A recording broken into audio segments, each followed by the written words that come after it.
अस्सलाम वालेकुम नाज़रीन, मैं हूँ आपकी मेज़बान उस्मान अमान। हबीब साहब प्रोग्राम में मेरे साथ मौजूद। आम इंतखाबात के बाद अवामी नुमाइंदों की हलफ बर्दारी और हुकूमत साजी के लिए ऐवानों के इजलास तलब किए जा रहे हैं और इस सिलसिले में पहला इजलास पंजाब असम्बली का होगा जो कल सुबह होगा।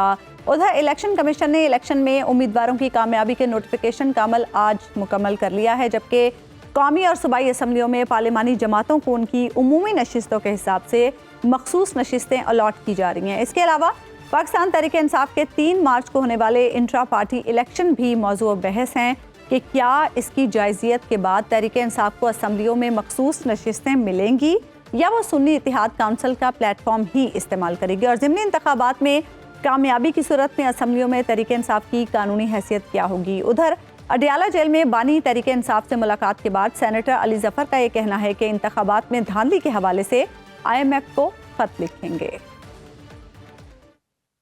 तरफ से आज एक खत जारी होगा और वो खत जो है वो IMF को जारी किया जाएगा। IMF और यूरोपियन यूनियन और बाकी जो ऑर्गेनाइजेशंस हैं उनका एक अपना मैंडेट है, अपना एक चार्टर है, और वो चार्टर ये कहता है कि मुल्क में उसी वक्त वो काम करने की इजाज़त देंगे, उसी वक्त लोन देंगे। उसकी कंडीशन ये है कि मुल्क में गुड गवर्नेंस हो, जमहूरियत हो। जिस मुल्क में जमहूरियत नहीं है वहाँ जो बैनुल अक़वामी जो इस तरह के इदारे हैं वो काम करना नापसंद करते हैं, ना उनको काम करना चाहिए। और अगर इलेक्शंस फ्री एंड फेयर नहीं हुए, अदारा जो है वो लोन उस मुल्क को नहीं दे सकता।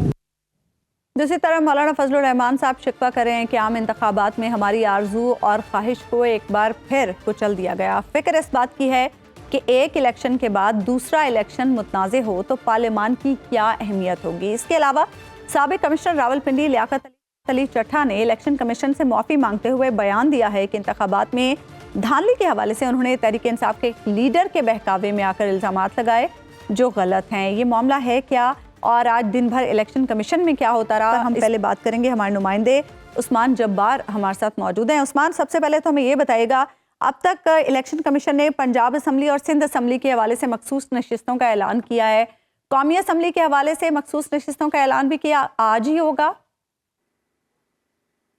जी बिल्कुल, इस हवाले से इलेक्शन कमीशन ने ताहाल कोई फैसला नहीं किया, क्योंकि आज आखिरी रोज़ है और इलेक्शन कमीशन को तमाम जो मखसूस नशिस्तें हैं उसका कोटा अलाट करना चाहिए था। लेकिन चूँकि इस्तेकाम जो पाकिस्तान तहरीक इंसाफ के जो अरकान शामिल होते हैं सुन्नी इत्तेहाद काउंसिल में, उनकी नशिस्त के हवाले से जो मखसूस नशिस्तें हैं उस हवाले से ताहाल इलेक्शन कमीशन कोई फैसला नहीं कर सका है। अभी अब से कुछ देर कबल हमारे मोतबर ज़राए से बात थी, उनका कहना था कि इन चूँकि परसों रात को उनकी जानिब से हमारे पास दरख्वास्त आई थी तो हम उस पर गौर कर रहे हैं और कल इलेक्शन कमीशन इस हवाले से इजलास करेगा। उसके बाद इस पर हम एक फैसला करेंगे कि जो आज़ाद अरकान जो सुन्नी इत्तेहाद काउंसिल में शामिल हुए हैं उनको हम नशिस्तें दे सकते हैं या नहीं दे सकते, क्योंकि इंतखाबात से कबल जब तमाम जो सियासी जमातें उनकी जानिब से जब मखसूस नशिस्तें दी गई थी तो पाकिस्तान तहरीक इंसाफ चूँकि बल्ले का निशान ले लिया गया था, उसके बाद उनके जो नाम है वो लिस्ट से निकाल दिए थे। तो अलबत्ता सुन्नी इत्तेहाद काउंसिल की जानिब से एक आज दरख्वास्त दी गई है इलेक्शन कमीशन में, जिसमें इस्तदा की गई है कि जो आज़ाद अरकान कौमी असम्बली और पंजाब और KPK से उनकी जमात में शामिल हुए हैं, इस तरह 9 उम्मीदवार जो है वो सिंध असम्बली से शामिल हुए, तमाम की भी जो मखसूस नशिस्तें हैं उनको अलाट की जाएँ। लेकिन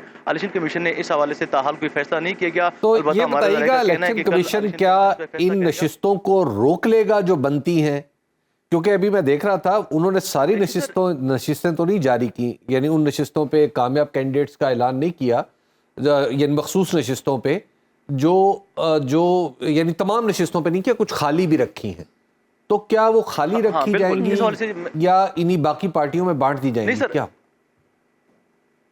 नहीं, वो अभी कुछ देर कबल मेरी मोतबर ज़राए से बात, उनका कहना था कि चूँकि जो हमारे पास नाम पहले से लिस्टें थी वो हमने जारी कर दी हैं, चूँकि इस्तेकाम जो सुन्नी इत्तेहाद काउंसिल की जानिब से हमें दरख्वास्त दी गई है और इलेक्शन कमीशन कल इस पर इजलास तलब कर लिया है और हम इजलास में कल फैसला करेंगे कि इनको हमें नशिस्तें देनी या नहीं देनी, क्योंकि जो आइन है उसका आर्टिकल 51D बड़ा क्लियर है कि जो मुल्क में इंतखाबात होते हैं, इंतखाबात के बाद जो सियासी जमातें नशिस्तें लेती हैं उसको उनके कोटे के हिसाब से मखसूस नशिस्तें अलाट कर दी जाती हैं। लेकिन चूँकि इनकी दरख्वास्त आज हमारे पास आई है तो जिसका जो हक है उनको मिलेगा। उनसे मैंने 2 बार पूछा क्या उनको आपने आज क्यों नहीं जारी किया, आपने पाकिस्तान मुस्लिम यूनियन को पंजाब में जारी कर दिए, पाकिस्तान भी उस पार्टी को सिंध में جاری کر دی تو آپ نے سنی اتحاد کونسل کی لسٹ کیوں جاری نہیں کی؟ تو ان کا کہنا تھا کہ ان کا حق بنتا ہے اور کل ہم نے اجلاس طلب کیا ہے، کل الیکشن کمیشن اس پہ غور کرے گا اور جس کا جو حق جس کو ہے اس کو ہم اس کا حق دیں گے، کسی سے بھی ہم حق نہیں لے سکتے۔ لیکن اس پہ جو الیکشن ایکٹ 2017 ہے اس کا جو سیکشن 104 ہے وہ بڑا واضح ہے، کیونکہ جو سیاسی جماعتیں ہوتی ہیں الیکشن سے قبل وہ اپنی مخصوص نشستوں کی جو فہرستیں لیکن ہیں، یہ ترجیح کمپلیکس فہرستیں، وہ ایشو الیکشن ہوگا، کمیشن میں جمع کروا لیکن یہ مجھے بتائیے گا کہ جو آج لیاقت چٹھا صاحب کا بیان سامنے آیا ہے، کیا انہوں نے خود لکھ کے دیا ہے، یعنی یہ لکھا لکھایا آیا ہے، یا باقاعدہ طور پر کسی انکوائری کمیٹی یا کمیشن کے سامنے یہ بیان دیا ہے؟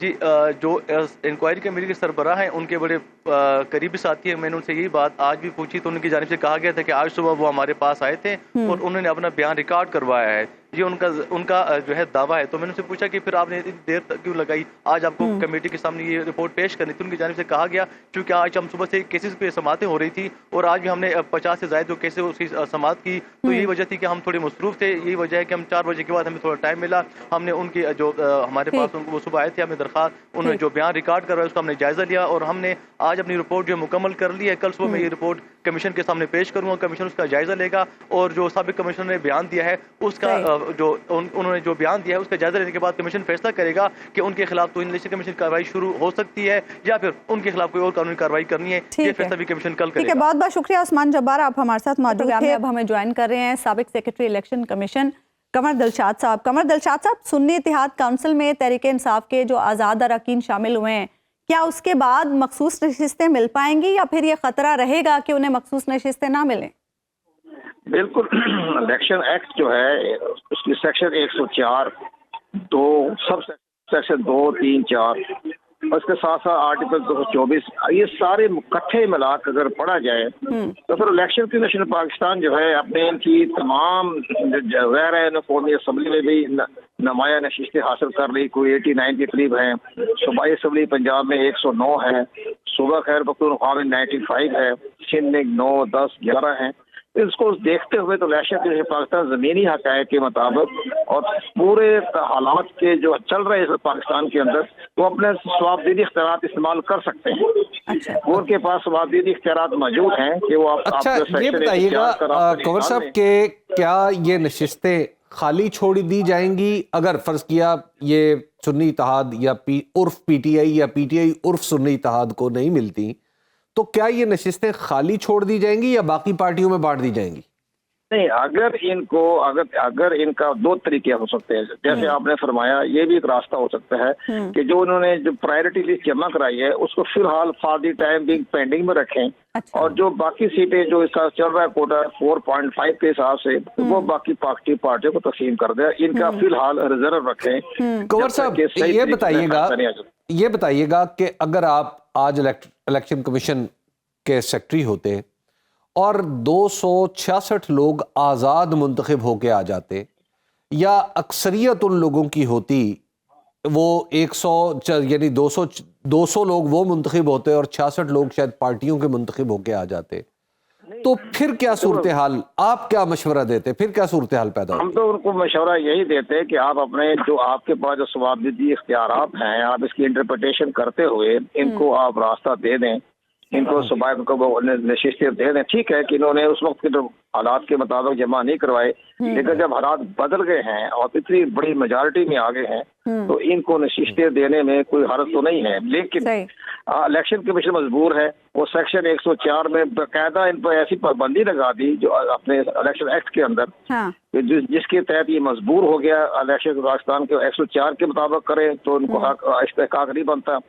لیکن اگر ماضی کی کوئی روایت ان کے پاس موجود ہے، ایک سب سے بڑی بات ہے جس پر بڑا تفصیل تو نہیں کرنا چاہیے لیکن غور و خوض کرنا چاہیے کہ ماضی میں 2018 میں جو بلوچستان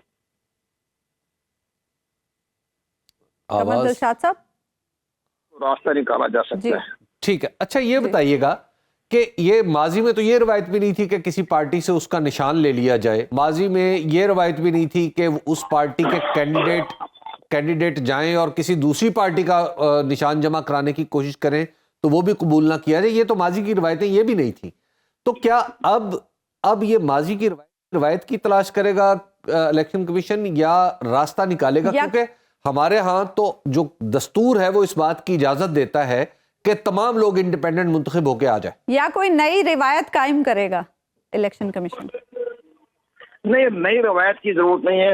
اگر انہوں نے الیکشن کمیشن پاکستان ہے کہ ان کی درخواست کو منظور نہ کیا، ان کی خطاب کو منظور نہ کیا، تو پھر سپریم کورٹ آف پاکستان جو ہے اس کی انٹرپریٹیشن دے کر ممکن ان کو ریلیز کر جائے.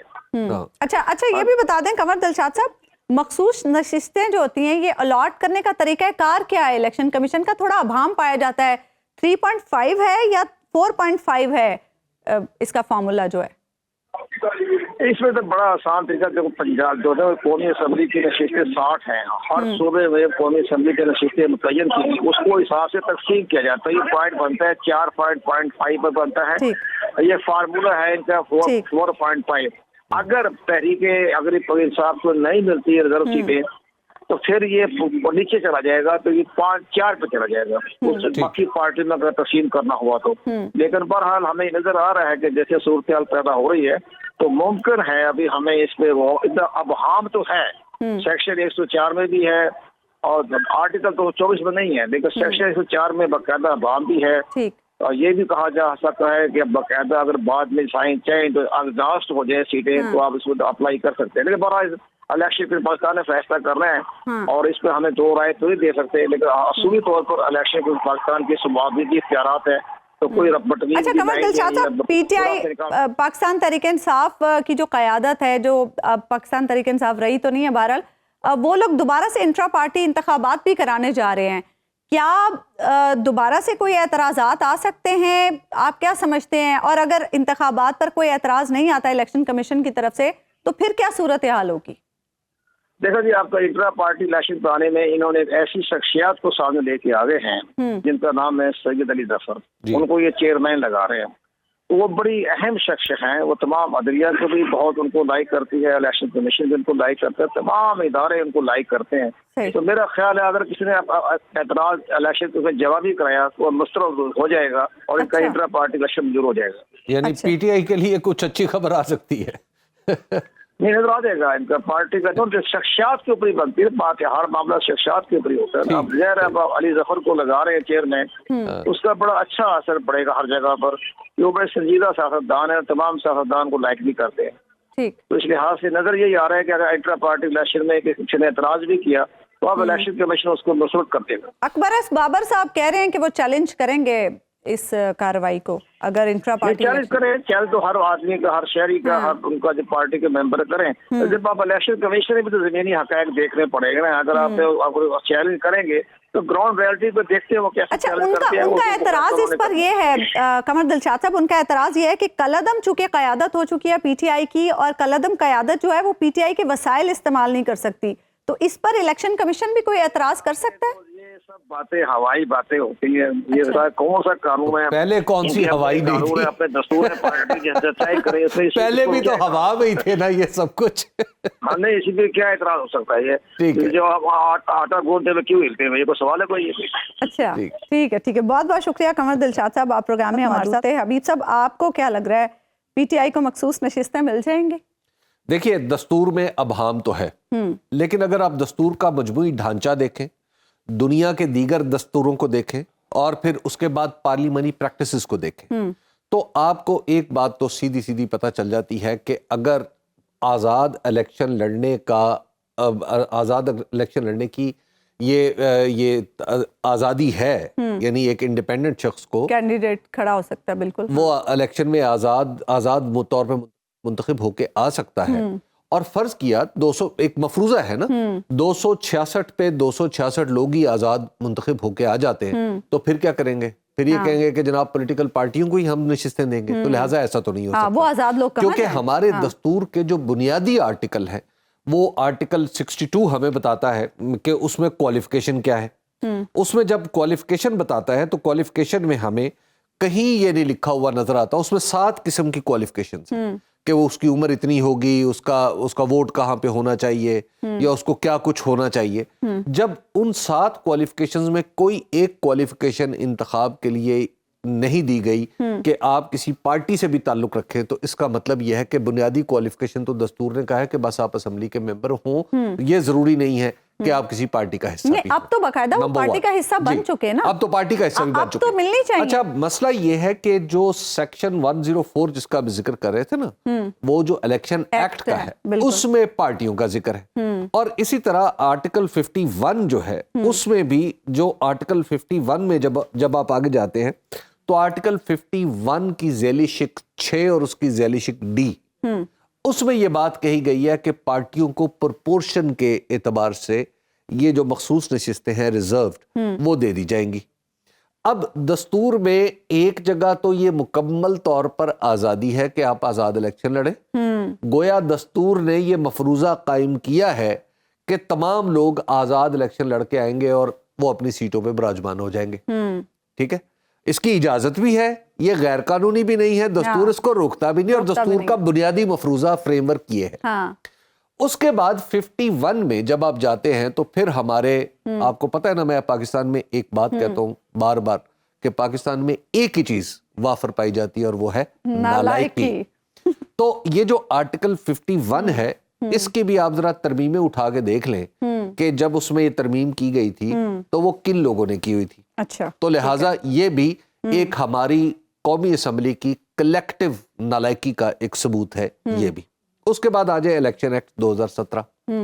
दस्तूर का ढांचा बुनियादी तौर पर एक आजाद शख्स को आजाद रहते हुए इलेक्शन लड़ने और फिर इलेक्शन कौमी असम्बली का हिस्सा बनने की इजाजत देता है बिल्कुल। और इसका मतलब है सबको देता है ना, किसी एक शख्स के लिए तो नहीं है, 266 की है। तो हमारी अगेन 2017 में हमारी कौमी असम्बली और सेनेट अगेन नालायकी की कसरत, और वहां पे उन्होंने सेक्शन 104 में बाकायदा तौर पर लिख दिया कि नहीं जी पार्टियों की ऐसे करेंगे ऐसे करेंगे ऐसे करेंगे। लेकिन अभी तो यहाँ पे एक पॉइंट ये है कि अगर आजाद उम्मीदवारों को ये हुकूक दे दिए जाएंगे तो फिर वो खरीदो फरोख्त कैसे होगी? देखिए बात ये तो अगली बात है ना, ये तो इसका दूसरा पहलू है ना। फिर वो तो आजाद उम्मीदवारों को जब सब चीजें अपने बल पे मिल जाएंगी तो फिर पार्टियां उनको कैसे लालच दे सकेंगी? देखिए एक तो यह कि आजाद उम्मीदवार, भाई आजाद के पास हक है ना, वो पहले आ जाए, और वरना किसी पार्टी के उम्मीदवार को शिकस्त नहीं किया है ना। ये तो लिहाजा एक जमहूरी प्रोसेस है, इस पे तो हमें को बहुत ज्यादा एतराज नहीं करना चाहिए। लेकिन मैं आपको अर्ज करूं कि ये जो कुछ है ना, मैं कभी कभी अपनी कलेक्टिव इग्नोरेंस पे ना, जो हमारे बिलखुसूस इस्लामाबाद में पाई जाती है, मुझे उस पर बड़ा रोना आता है कि ये लोग कानून बनाने वाले हैं, ये लोग क्या ध्यान से कानून पढ़ते भी नहीं है? क्या इन लोगों को कोई गाइड करने वाला भी नहीं होता कि जिसने ये कानून बनाया है? मतलब अब आप देखें ना, इसहाक डार साहब लेते हैं बड़ी कि 18वीं तरमीम मैंने कर दी। इसहाक डार साहब ये इलेक्शन एक्ट 2017 भी इन्होंने बनवाया था, और ये बाकी सारी पार्टियां भी, पीटीआई भी उसमें शामिल थी। ये इतने नालायक हैं कि दस्तूर का ढांचा पड़े बगैर इन्होंने इतनी बड़ी फजूल हरकत कर दी कि खुद ही अपने रास्ते में ब्रेकें लगा दी। सही। आप या तो फिर मना कर दें कि कोई शख्स आजाद हैसियत में इलेक्शन नहीं लड़ सकता, सही, या तो आप ये मना करें ना जी। तो जब आपने ये मना नहीं किया तो ये आप कैसे कह सकते हैं कि दूसरे हिस्से में जाके कि जनाब आप तो यानी अब आप अगर आजाद नहीं है, अगर आप आजाद रहेंगे तो आपको ये निश्चित अब इस पर भी कोई काम होना चाहिए। काम होना क्या चाहिए? पहले तो उनको बुला के कान पकड़ाने चाहिए जिन्होंने कानून साजी की थी। एक ब्रेक हम लेंगे नाज़िया, और ब्रेक के बाद वापस हम बात करेंगे कि सेनेटर अली जफर साहब जो ये कह रहे हैं कि इंतखाबात में धांधली के हवाले से IMF को खत लिखेंगे, इसके क्या असरात हो सकते हैं? एक छोटी सी ब्रेक के बाद हम इस पर बात। वेलकम बैक नाजरीन। जेल में बानी तहरीक इंसाफ से मुलाकात के बाद सेनेटर अली जफर का ये कहना था कि इंतखाबात में धांधली के हवाले से IMF को खत लिखेंगे। अब सवाल यह है कि इस खत की अहमियत क्या होगी और इसके असरात क्या होंगे, इसी पर हम बात करेंगे। माहिर मुआशरी उमूर नदीमुल हक साहब प्रोग्राम में हमारे साथ मौजूद हैं। नदीमुल हक साहब, इस खत, अगर ये खत लिखा जाता है तो इस खत के क्या असरात हो सकते हैं? क्या IMF इसे सीरियसली लेगा? देखिए जी, IMF के जो आर्टिकल्स ऑफ एग्रीमेंट है, उनका जो चार्टर है, उसमें कोई ऐसी चीज नहीं है कि वो इलेक्शंस पे या किसी डेमोक्रेटिक या व्हाटएवर कोई भी चीज पे, क्योंकि IMF सोवियत यूनियन को भी लोन देता था, IMF कम्युनिस्ट कैपिटलिस्ट कंट्री सबके साथ बात करता है, चाइना को भी करता है। तो उसका कोई ऐसी वैसे है एक वैल्यू है कि इंटरनेशनल बात होगी, बिल्कुल ठीक है, इस किस्म की वैल्यू है। बाकी IMF के चार्टर में तो कोई ऐसी चीज नहीं है। जरूर नोट जरूर करेंगे, ये नहीं कि वो नोट नहीं करेंगे, ये बट उनके चार्टर में कोई ऐसी चीज नहीं कि वो اس کے کیا اثرات آئیں گے، آپ کیا دیکھتے ہیں؟ کیونکہ آگے چل کے ہمیں آئی ایم ایف کے پاس جانا ہے، آئی ایم ایف کی ایک پہلے بھی ہم ایک فیسلٹی یوز کر رہے ہیں، آگے پھر جانا ہے ایک لون پروگرام کے لیے، تو اس پہ کیا اثرات آئیں گے؟ کوئی اثرات نہیں آئیں گے. دیکھیے حبیب صاحب، سمپل سی بات ہے، آئی ایم ایف کے پاس جانے کے لیے آپ کو اپنے معاشی جو بھی پالیسیز ہیں بنا کے جانی چاہیے، سوچ کے جانی چاہیے. ہم تو آئی ایم ایف کے پاس جاتے ہیں ہاتھ باندھ کے، ہمارے پاس کچھ کہنے کو ہوتا نہیں ہے، ہم ان سے کہتے ہیں مائی باپ کچھ تو بتا دو، چلو ہم کر لیں گے. پھر ہم جان کے، مجھے یاد ہے میں بھی خود بیٹھا ہوا ان چیزوں میں، کہ پھر ہمارے بیوروکریٹ کہتے ہیں کوئی بات نہیں، ابھی کہہ دیتے ہیں بعد میں دیکھی جائے گی، کوئی بات نہیں، وی آر ناٹ سیریس. ان کو بھی سیریس نہیں ہے. باقی یہ کہ حبیب صاحب، یہ ڈیموکریسی تو مات کے بچوں کا کھیل ہے، کوئی بڑا تو کمرے میں ہو، اس کمرے میں کوئی بڑا نہیں ہے، تو چلے آئی ایم ایف ہی آ جائے، باہر سے بڑا تو ہے نا. یہ بچوں کو کوئی تو روکے کہ یہ بچے لڑتے رہتے آپس میں بیٹھ کے کر سکتے نہ، ان کو پتا ہے کہ کیا کرنا ہے. تو انفارچونیٹلی آئی ایم ایف بیچاری کیا کرے، وہ آ کے پھر اپنی کاروائی کر کے چلے جائیں گے. ان کو بھی پتا ہے. آپ کو کیا نظر آ رہا ہے، اب ایک نئی حکومت بننے جا رہی ہے، مارچ میں ہمیں جانا پڑے گا آئی ایم ایف کے پاس نئے پروگرام کے لیے، کیا آپ کو ایسی صورتحال نظر آ رہی ہے کہ سارے معاملات سموتھلی طے ہو جائیں؟ کیونکہ حالات اس وقت بڑے خراب ہیں، عوام پہلے ہی بہت پریشان ہے مہنگائی اور باقی چیزوں سے، تو پھر اس طرح تو اثرات بہت زیادہ آئیں گے عوام پر بھی. دیکھیے جی، یہ بھی بات میں آپ سے اگری نہیں کرتا، عوام پریشان ہے. اچھا، عوام کوئی پریشان. اچھا، عوام بالکل خوش ہے، کیونکہ عوام کا انٹرسٹ دیکھیں ہمارا، میں بار بار کہتا رہتا ہوں، آپ لوگ سیریس نہیں لیتے. ہم اکنامک ترقی نہیں چاہتے، ہم وہ قوم نہیں ہے جو اکنامک چاہتے. ہم دنیا سے علیحدہ رہنا چاہتے ہیں، ہم دنیا کے ساتھ بات ہی نہیں کرنا چاہتے، دنیا کے ساتھ رہنا چاہتے ہیں. ہم اپنے دنیا میں ہیں، اس میں ترقی کا کوئی ایلیمنٹ نہیں. اس میں یہ ضرور ہے کہ ہمیں اور چیزیں پسند ہیں زیادہ، مطلب ہمیں چلے روحانیت چاہیے، ہمیں کمیونزم چاہیے، ہمیں ویلفیئر چاہیے. ہم بہت کنفیوز لوگ ہیں. تو یہ تو پہلے ڈیسائیڈ کر لیں. اور پوچھا حبیب صاحب مجھے بتائیے ہم کیا ہیں؟ ہم کیپٹلسٹ کنٹری ہیں، ہم کمیونسٹ کنٹری ہیں؟ کیونکہ آپ کی ساری پرائسز تو بیوروکریسی فکس کرتی ہے، آپ کے لائسنس سارے بیوروکریسی والی بات ہے. آپ کہتے ہیں کیپٹلزم کہاں سے، انویسٹمنٹ تو کرنے نہیں دیتے، نہ انویسٹمنٹ ہوتی ہے. پھر آپ نے ایکسچینج ریٹ بھی اپنی بلاک کی ہوئی ہے. پھر آپ نے اپنے اوپر یہ ریلیجن کا بھی رکھا ہوا ہے کہ جی ہم ریلیجس بھی ہیں. تو مجھے تو سمجھ نہیں آتی، یہ پارلیمنٹ کو ہمارے اگر بڑے بندے ہوں، بچے نہ ہوں، تو ان باتوں کو بیٹھ کے ڈیبیٹ کریں گے، وہ ہم کر ہی نہیں سکتے انفارچونیٹلی، کیونکہ ہم اقتدار کی جنگ میں پڑے. یہاں پہ تو جب مصیبت پڑ جائے اگر ڈیبیٹ کو کھولا جائے. یہ بتائیے گا، پچھلی بار جب آئی ایم ایف کا پروگرام آیا، آئی ایم ایف کا وفد آیا تھا یہاں پہ، تو اس نے باقاعدہ طور پر عمران خان صاحب سے بھی جا کر ملاقات کی تھی، اور حالانکہ اس وقت عمران خان صاحب جو ہے وہ سسٹم کے اندر موجود نہیں تھے. اس وقت وہ سسٹم کے اندر موجود ہیں، اسمبلیوں کے اندر موجود ہیں، ایک صوبے میں ان کی حکومت ہے. تو کیا ان کے پاس ویٹو پاور آ گئی ہے کہ وہ آئی ایم ایف کو یس اور نو کریں؟ نہیں جی نہیں، دیکھیے بات سمپل ہے. آئی ایم ایف جلدی میں ہوتا ہے. آئی ایم ایف ایک ایمرجنسی وارڈ ہے، میں بار بار کہہ چکا ہوں I M F emergency ward ہے. پیشنٹ مر رہا ہے، اس میں کوشش کرنی ہے پیشنٹ کو جگانے کی. تو میں 75 سال سے یہی کام کر رہا ہوں، کوئی نئی بات نہیں ہے. ہمارا 25واں پروگرام ہوگا.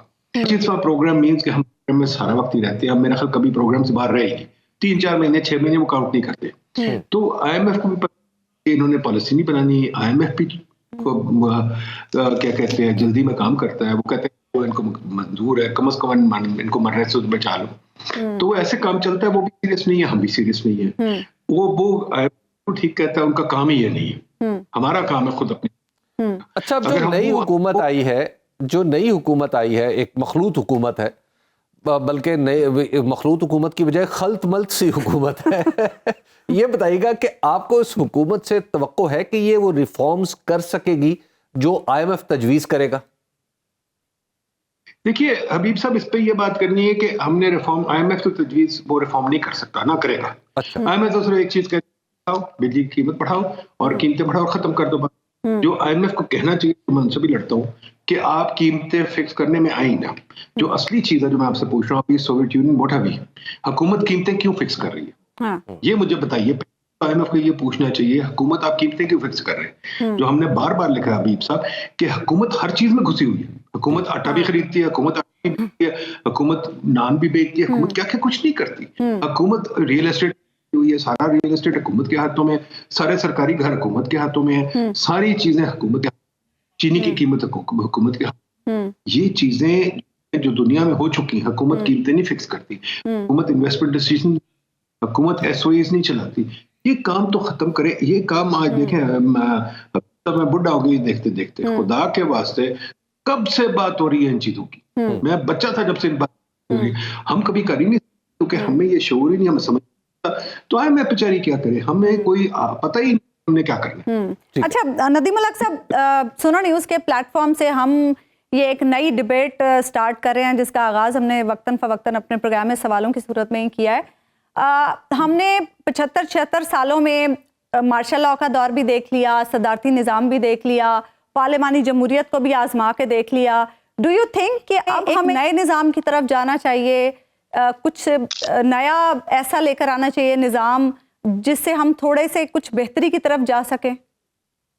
नहीं जी नहीं, हमने तो इस पर बहुत लिखा है, हमारा रिफॉर्म एजेंडा आपके पास शायद आया होगा। जी बिल्कुल, हमने बहुत। देखिए हमें कुछ नहीं चाहिए, हमें एक ही चीज चाहिए, हमारा कल्चर मुझे बता दे। अब ये लर्निंग पीपल, अब ये रीडिंग पीपल, अब ये पीपल हु लाइक टेक्नोलॉजी, हमें ये चीजें पसंद ही नहीं। हमें तो अभी तक फीते वाले फाइलें लेके हम फिरते हैं। दुनिया जहाँ वो आ गई है सेलफोन पे, और ये हम फीते वाली फाइलें लेके फिर रहे हैं। हमें अभी तक ये है कि कागज लेके आओ, फिर कागज लेके फिर ब्यूरोक्रेट के आगे पीछे फिरो। मैं बार बार कहता हूँ, मैंने 50 साल के बाद मुल्क से मैंने कभी सरकारी दफ्तर नहीं, यहाँ तो रोज देखना पड़ता है। तो हम भी तो देखें ना, मीडिया वाले लोग भी, आप लोग कोई सीरियस डिबेट तो नहीं करते। आप लोग तो सिर्फ यही कहते हैं में आएगा और बिठा लो इरफान सिद्दीकी साहब को, ताज साहब को और वलीद साहब, वही पुरानी बातें करते हैं। कोई खुदा के वास्ते नहीं करे ना, क्या करेंगे, फिर बात करते हैं। हमें चाहिए दो चीजें, we need competent people in government. Politics, मैं बार बार कहता हूँ, politics is in parliament, politics is not in business, politics is not in energy, not education. पहले ये मिनिस्ट्री खत्म कर दें। आप कह रहे सिर्फ पार्लियामेंट में बैठ कर मिनिस्ट्रियां छोड़ दें, तो मैं कहता हूँ बहुत सारी चीजें, अच्छे बंदे लगाएं, आप लगा लेंगे। ठीक, क्या करें।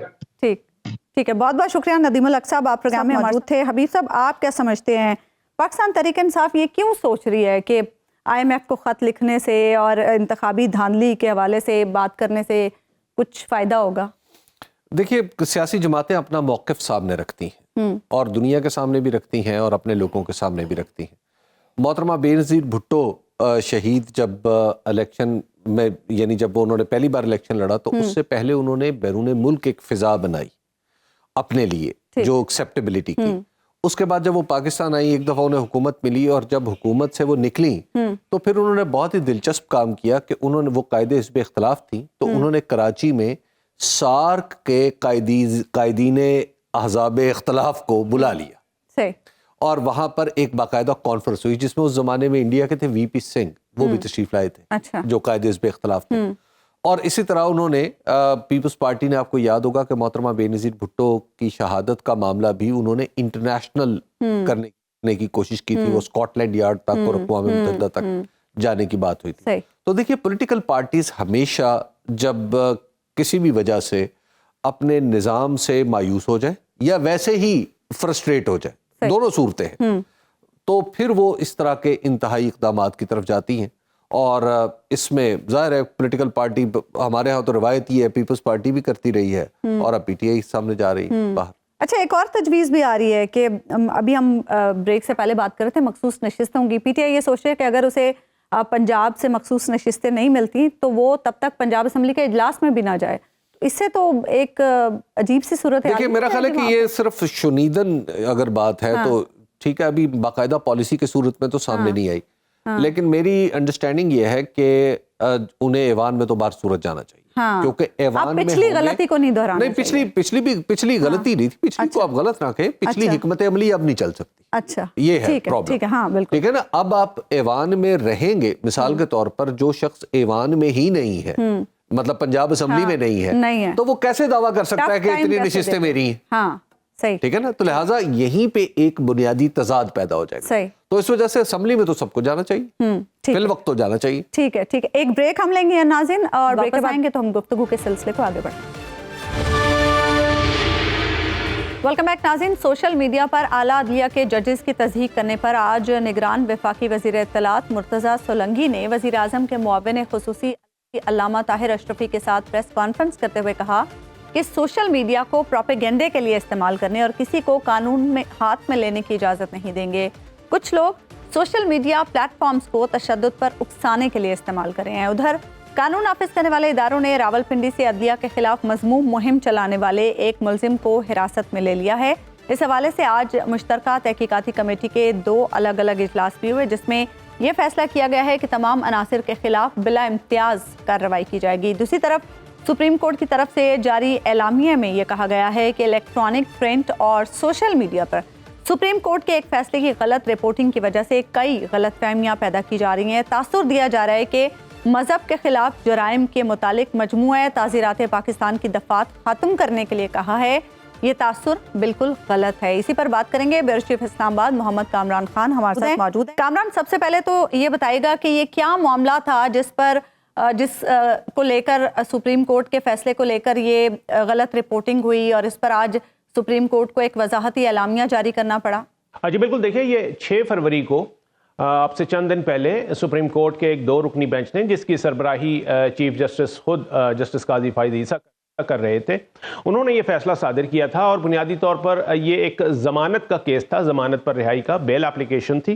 तो इसमें जो है वो एक मुल्ज़िम था जिसको के तहरीफ शुदा नुस्खे जो थे कुरान पाक से मुतालिक और उनकी तफसीर से मुतालिक जो ममनुआ कुतुब थी उनकी प्रचार करने और उनकी डिस्ट्रीब्यूशन और उनको फैलाने का इल्ज़ाम था।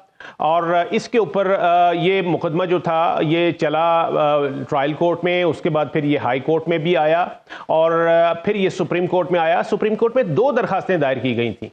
एक दरखास्त तो ये थी कि जमानत पर रिहाई मांगी गई थी और दूसरी दरखास्त जो वो ये दी गई थी कि उसमें जो फर्द जुर्म इनके ऊपर आयद की गई है, उसमें जो दफात शामिल की गई हैं उनको ख़त्म किया जाए। तो ये दोनों दरखास्तें जो हैं वो मंजूर कर ली गई, उनको जमानत पर रिहाई भी मिल गई और जो ये कहा गया था कि जो 3 दफात उन पे लगाई गई हैं, जिनमें से एक दफा ये थी कुरान एक्ट से मुतालिक, उसकी खिलाफ वर्जी की थी और दूसरा जो था वो 295B था, जो कि ये था कि अगर कोई कुरान की बेहुरमती करता है तो उस सूरत में उसके ऊपर इसका इतलाक होता है। ताज़ीरात पाकिस्तान का थी जो चार्जशीट में थी, जी बिल्कुल, पाकिस्तान पीनल कोड।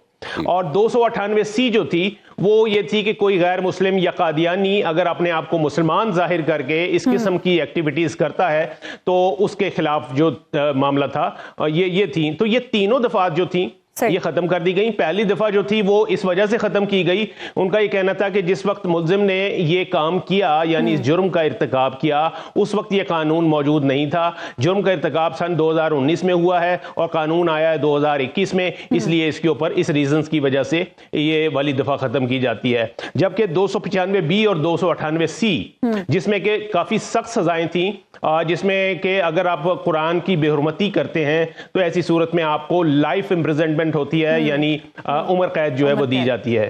तो ये दफात जो थी वो भी खत्म कर दी गई और कहा यह गया है कि एक इसमें जो एक क्रिमिनल लॉ अमेंडमेंट एक्ट है 1932 का, उसकी सेक्शन 5 जो है सिर्फ उसका इतलाक होगा और वो सेक्शन जो है सिर्फ इससे मुतालिक है कि अगर कोई किताब, कोई नुस्खा, कोई कंटेंट या कोई भी ऐसी चीज जिसको के हुकूमत रोक दे तो उसको अगर उसकी आप तशहीर करेंगे तो फिर आपको जो है वो ज्यादा से ज्यादा 6 माह की कैद की सजा होगी। और इसी बुनियाद पर यह कहा गया कि जी ये तो 6 माह से भी ज्यादा 13 माह जो है वो कैद में गुजार चुके हैं, इसलिए इनकी जो है इस मुल्जिम की जो है वो जमानत जो है वो दी जाती है। तो 5,000 रुपए के जाती मशलिकों के एज उनकी जमानत मंजूर कर ली गई। अच्छा, अब एक दूसरा पहलू है कि जजेस को कुछ लोगों ने सोशल मीडिया पे ट्रोल किया या उनको कुछ धमकियां दी, उस हवाले से बताइए कि वो क्या हो रहा है। वो FIA ने कुछ नोटिस भी जारी किया गया।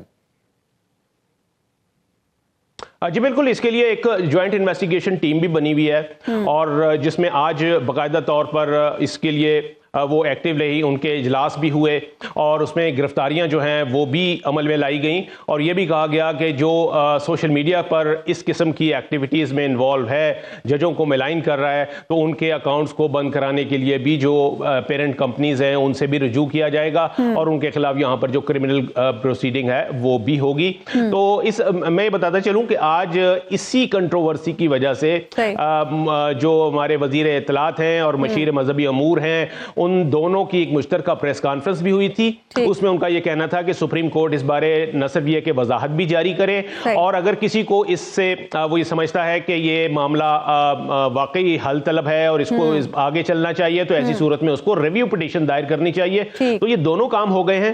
جو سپریم کورٹ ہے اس نے بھی وضاحتی اعلامیہ جاری کر دیا ہے, اور پنجاب گورنمنٹ نے جو ہے یہ اعلان کیا ہے کہ وہ اس کیس میں ریویو پٹیشن دائر کریں گے. بہت بہت شکریہ محمد کامران, آپ ہمارے ساتھ موجود ہیں. حبیب صاحب, دس از سم تھنگ ویری سیریس کہ ہم اب ججز کے فیصلوں کے, خاص طور پر حساس معاملات میں جو فیصلے ہیں, انہیں اس طرح سے تنقید کا نشانہ بنائیں.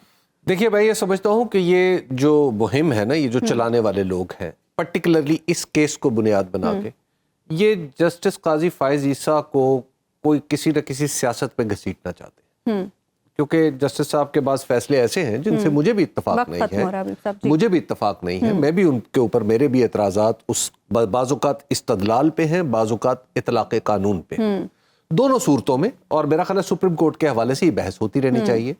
لیکن اس پرٹیکولر کیس میں یہ جو بعض اوقات مذہبی طبقات ہیں یا ان کا ایک جز, دراصل وہ اپنی دکانداری چمکانے کے لیے بڑے بڑے اداروں پہ ہاتھ ڈال لیتا ہے, اور چیف جسٹس صاحب کے اوپر ہاتھ ڈالنا مجھے لگتا ہے, یعنی میں بالکل سیفلی یہ کہہ سکتا ہوں کہ اس کے نیچے کم سے کم جو چیز کار فرما ہے وہ بدنیتی. جسٹس قاضی فائز عیسیٰ کا یہ فیصلہ میں نے دیکھا ہے, اس میں قانون کا اطلاق بھی درست, مجھے تو بالکل اس میں کوئی پریشانی نظر نہیں آ رہی, کوئی اعتراض کی وجہ نظر نہیں آ رہی. اور پھر انہوں نے قرآن مجید کو بنیاد بنایا ہے اپنے استدلال کی. اور ہمارے دستور میں کیا لکھا ہوا ہے کہ قرآن و سنت آپ کا سپریم لا ہے.